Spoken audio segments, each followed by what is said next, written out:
Children of slaves, so to speak, and the first boatload of slaves came in between 1513 and 1517.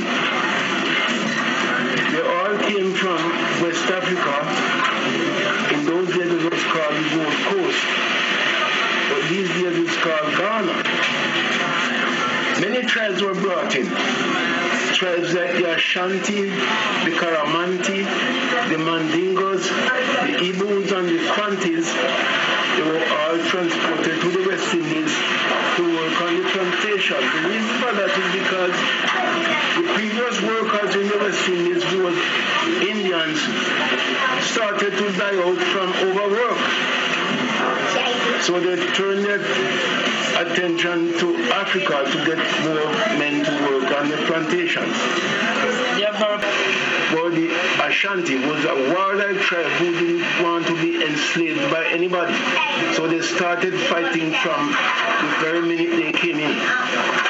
We got our treaty signed in 1738.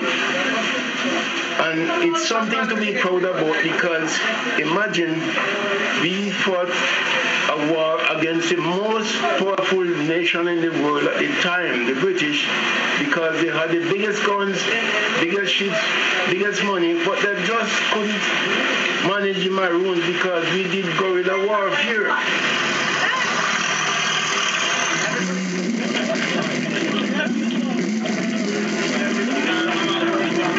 A compound town.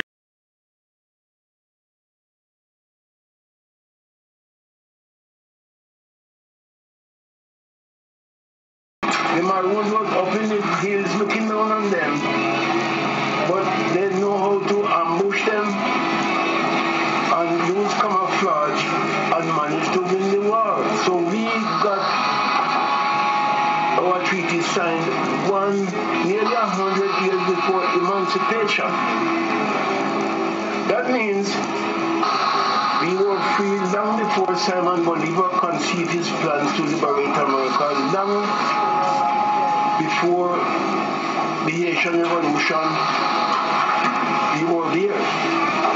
In 1738, when the king in England at the time was confronted with a request for more soldiers, he said, no, I wouldn't have it. So he sent two of his men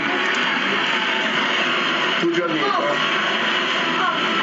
to talk with the Maroons and then sign a treaty with them.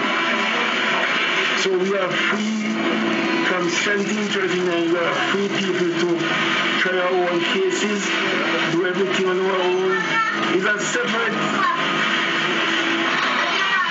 country actually from Jamaica.